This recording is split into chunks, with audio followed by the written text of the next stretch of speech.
श्री शिवाय नमस्तु भयम। दोस्तों, आप सभी लोग जानते हैं कि 9 नवंबर 2025 यानी रविवार को पड़ रही है मार्गशीर्ष महीने की पंचमी तिथि, जो बहुत ही खास है। और दोस्तों, ये वो पंचमी है जो कि मार्गशीर्ष महीने में रविवार को पड़ रही है। दोस्तों, इसी दिन किया जाने वाला पंडित जी द्वारा बताया गया एक लाल फूल और एक सफेद फूल वाले उपाय आप लोगों को जरूर करना चाहिए, क्योंकि दोस्तों ये एक ऐसा उपाय है जो कि हर दिन नहीं किया जाता। मार्गशीर्ष महीने में जो रविवार की पंचमी तिथि आती है उसी दिन किया जाता है। अगर आप लोगों ने इस उपाय को नहीं किया है या किसी कारणवश नहीं कर पाए हो तो इस मार्गशीर्ष रविवार पंचमी तिथि के दिन इस उपाय से मत चूकना। दोस्तों देखिए, यह दिन इतना खास होता है, इतना महत्वपूर्ण होता है। देखा गया है कभी कभी बड़े बड़े पूजा पाठ अनुष्ठान से जो मनोकामना पूर्ण नहीं होती है, वह मार्गशीर्ष रविवार के दिन एक छोटे से करने से ही आपकी मनोकामना पूर्ण हो जाती है।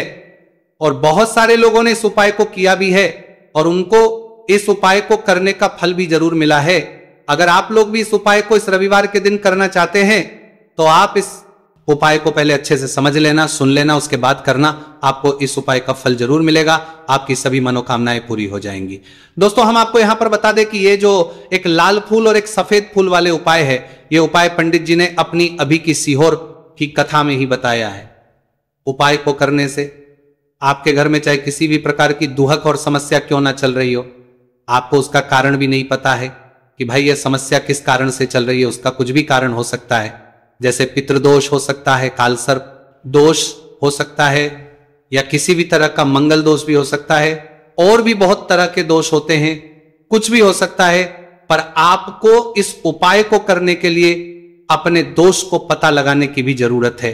आपके घर में किस कारण से इतनी दुख और परेशानी आ रही है वो भी आपको पता लगाने की जरूरत नहीं है। बस रविवार को पंचमी तिथि के दिन इस उपाय को कर लेना है, क्योंकि इसी एकमात्र उपाय को करने से आपके पूरे घर परिवार में सुख और शांति हो जाएगी। आपके घर में अच्छे अच्छे काम होने लगेंगे। आपकी जो भी मनोकामना होगी वह भी धीरे धीरे करके पूर्ण होना शुरू हो जाएगी। अब हम समझते हैं इस एक लाल फूल और एक सफेद फूल वाले उपाय को आपको करना कैसे है, किसको करना है, किस करना है और कैसे करना है। देखो, उपाय बिल्कुल आसान है, बस समझने वाली बात है। ध्यान से समझिए, उसके बाद ही आप लोग जो है इस उपाय को जरूर कीजिएगा। सबसे पहली चीज हम लोग ये समझते हैं कि इस एक लाल फूल और एक सफेद फूल वाले उपाय को इस आने वाली रविवार पंचमी तिथि के दिन किसको करना है। तो देखिए, इस उपाय को घर के सभी सदस्यों को करने की बिल्कुल भी जरूरत नहीं है। घर में से कोई एक मुख्य बड़ा सदस्य इस उपाय को करेगा तो उस घर परिवार के सभी सदस्यों को इस उपाय को करने का फल मिल जाएगा।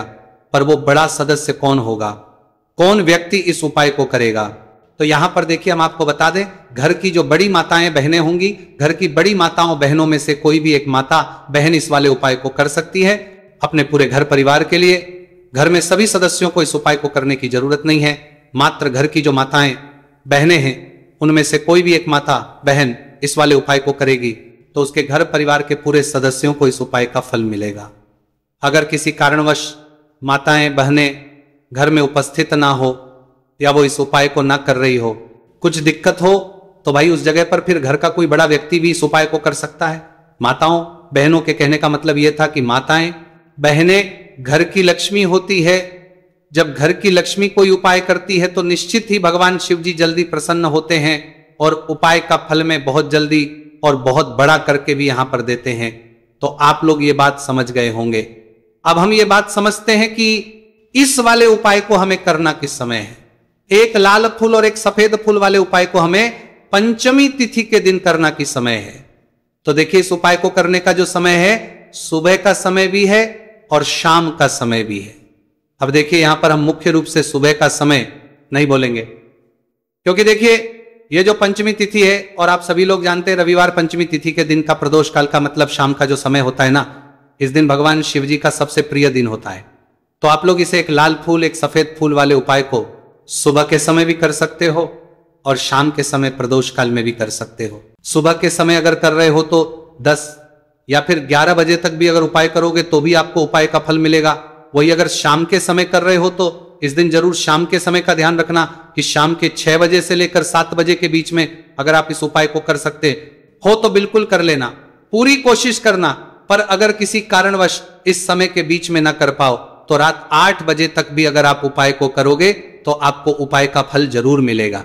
यह बात आपको समझ आ गई कि आप इस उपाय को सुबह और शाम दोनों समय कर सकते हो। मतलब करना आपको एक ही समय है, घर में से किसी एक ही बड़े व्यक्ति को करना है, एक ही बार इस उपाय को करना है, दोनों समय नहीं करना है।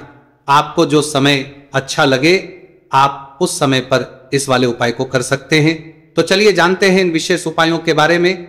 लेकिन उससे पहले जो भी मेरे भाई मेरी प्यारी बहनें आज चैनल पर पहली बार आए हैं या मेरी आवाज आज पहली बार सुन रहे हैं, अगर आप भी महादेव के सच्चे भक्त हैं तो वीडियो को लाइक और चैनल को सब्सक्राइब जरूर कर लें और कमेंट बॉक्स में लिखें हर हर महादेव देखो। अब सबसे पहली बात आती है कि इस उपाय को हमें करना किस लिए है। जैसा कि हमने अभी आपसे बोला कि इस उपाय को करने के बाद आपके जीवन में बहुत सारी खुशियां आएंगी, आपकी मनोकामनाएं पूर्ण होंगी, आपकी धन की समस्या दूर होगी, आपकी पैसों की समस्या दूर होगी। अब देखिए, अगर आप लोग सोच रहे हो कि भाई हमें अपना घर बनाना है पर घर बनाने के लिए पैसा नहीं है, गाड़ी लेना है पर गाड़ी लेने के लिए पैसा नहीं है, हमें जमीन लेना है पर जमीन के लिए पैसों की कमी पड़ रही है, अगर ऐसी ही दिक्कत परेशानी या किसी भी तरह की धन से जुड़ी हुई समस्या या पैसों से जुड़ी हुई समस्या अगर आपके जीवन में चल रही है तो ये उपाय निश्चित ही आपके जीवन में मतलब बहुत सारे मतलब फल ला कर दे सकता है। इसीलिए अगर आपके घर में बहुत ज्यादा मतलब दिक्कत समस्या परेशानी चल रही है, धन से जुड़ी हुई, पैसों से जुड़ी हुई, धन की बहुत ज्यादा कमी आ रही है, पैसों की आवक नहीं हो रही है, तो भाई आप लोगों को इस वाले उपाय को जरूर करना चाहिए। घर में से किसी एक भी बने व्यक्ति को अब इस उपाय में करना क्या है वो सबसे पहले हम लोग जान लेते हैं। उपाय की सामग्री हम लोग सबसे पहले जानते हैं कि इस उपाय में किस किस चीज की आवश्यकता पड़ेगी। तो देखिए, उपाय का नाम तो एक लाल फूल और एक सफेद फूल वाला उपाय है, पर इस उपाय में कुल मिलाकर 4 सामग्री हमें लगने वाली, जो कि पंडित जी ने खुद सीहोर वाली कथा में बताया है। और जो हम आपको उपाय बताते हैं वो पंडित जी द्वारा बताए गए होते हैं, अलग से हम कुछ भी नहीं बताते हैं। तो यहां पर हम लोग समझते हैं कि इस उपाय की सामग्री क्या है। तो देखो, उपाय की जो सामग्री है वो 4 सामग्री है, जिसमें से सबसे पहली सामग्री है एक बेलपत्र। देखो, बेलपत्र क्या होती है? बेलपत्र जो शिव की शिवलिंग पर चढ़ती है। दूसरी चीज है एक शमी पत्र, शमी पर शिवलिंग पर ही चढ़ता है। तीसरी चीज है दोस्तों एक लाल फूल, उपाय का नाम है। तो एक यहां पर आपको लाल फूल लेना है। अब ये लाल फूल कौन सा लेना है? देखो, शिवलिंग के ऊपर जो लाल फूल चढ़ता हो उनमें से कोई भी एक लाल फूल पसंद कर लेना और वो कहीं से तोड़कर या कहीं से खरीद कर लेकर आना और उस लाल फूल को उपाय में प्रयोग कर लेना।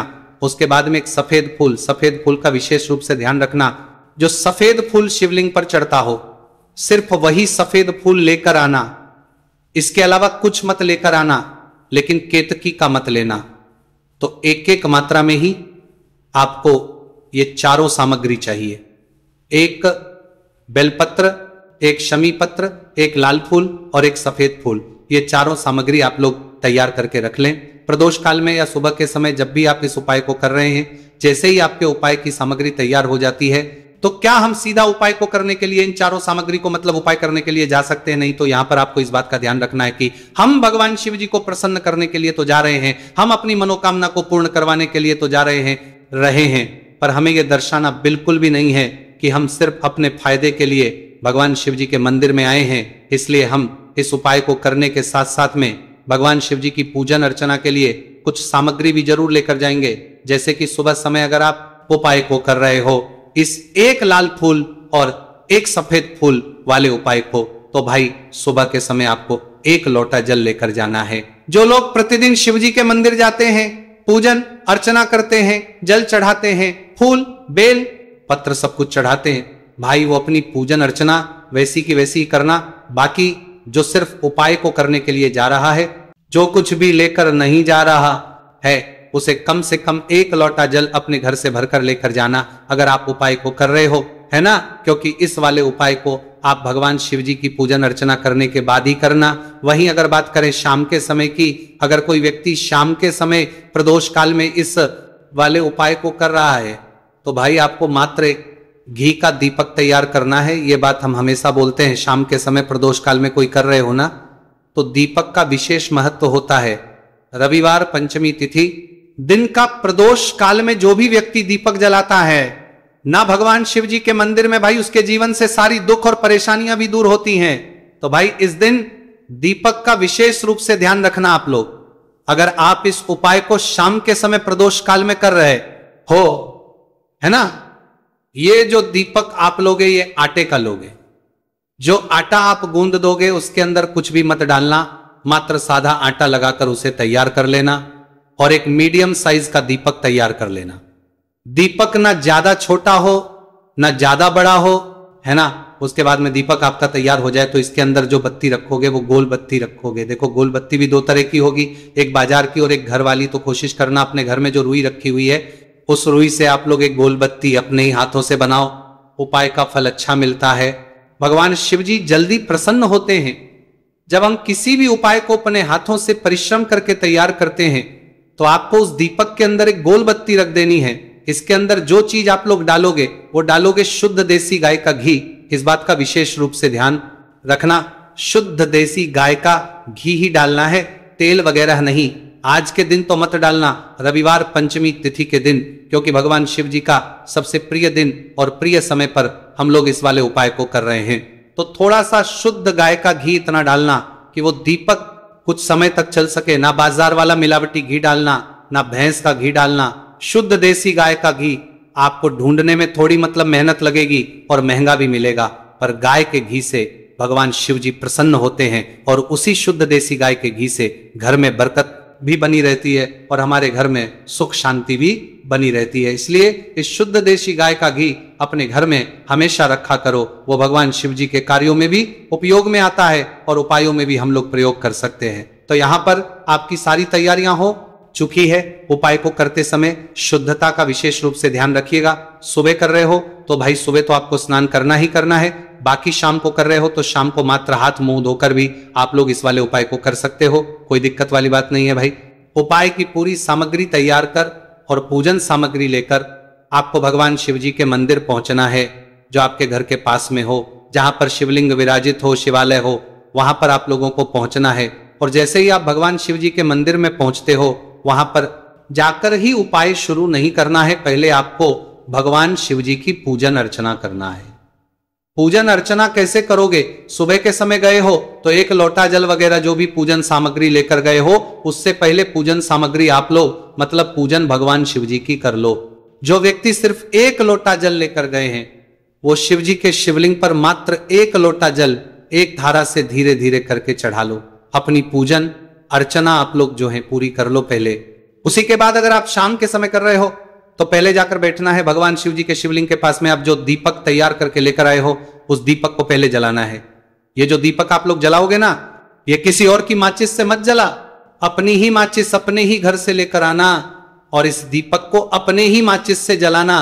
अगर आपने मंदिर की माचिस या किसी और की माचिस ले ली, इस उपाय को करने में इस उपाय का फल उस व्यक्ति को भी बहुत मिल जाएगा। इस बात का ध्यान रखना, अपने घर से अपनी ही माचिस लेकर जाना और इस दीपक को जलाना।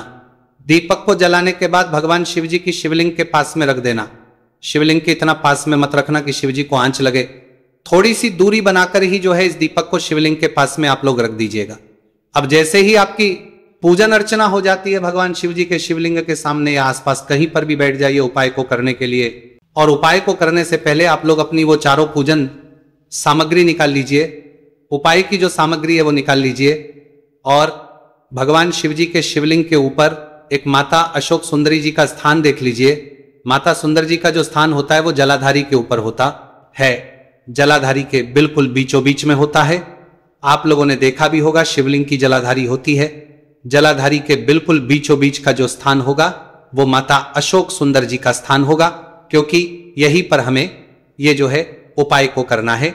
सबसे पहली चीज, अब हम उपाय को करना शुरू करते हैं। आप सबसे पहले अपनी एक बेलपत्र उठा लो। एक बेलपत्र को आपको माता अशोक सुंदरी जी वाले स्थान पर सबसे पहले समर्पित करना है। बेलपत्र की डंडी का मुख होगा जलाधारी की तरफ, जहां से जल बहता है और नीचे गिरता है, और बीच वाली बड़ी पत्ती का मुख मतलब शिवलिंग की तरफ होगा। इस तरीके से आपको इस बेलपत्र को माता अशोक सुंदरी जी वाले स्थान पर समर्पित कर देना है। उसके बाद में अपनी एक शमी पत्र उठा लो, जो आप उपाय के लिए लेकर आए हुए हो, शमी पत्र को उठाकर शमी पत्र की भी जो डंडी का भाग होगा वो जल की तरफ करके, जहां से जल बहता है नीचे गिरता है उस तरफ करके, और पत्ती वाला भाग शिवलिंग की तरफ करके इस शमी पत्र को भी उस बेल पत्र के ऊपर आपको समर्पित कर देना है। समर्पित करने के बाद अब आप ले लो अपना एक लाल फूल जो आप उपाय को करने के लिए लेकर आए हुए हो।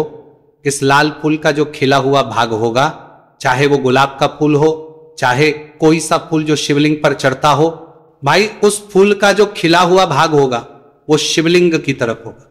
बाकी जो पीछे का भाग होगा फूल का वो जलाधारी की तरफ, जहां से जल बहता है नीचे गिरता है उस तरफ होगा। और आखिरी में आपका जो एक सफेद फूल बचा हुआ है, इस सफेद फूल को भी आपको लेना है और सफेद फूल का जो खिला हुआ भाग होगा वो शिवलिंग की तरफ होगा, जहां पर शिवलिंग रखा हुआ है उस तरफ होगा, और डंडी का भाग जलाधारी के पीछे की तरफ हो जाएगा।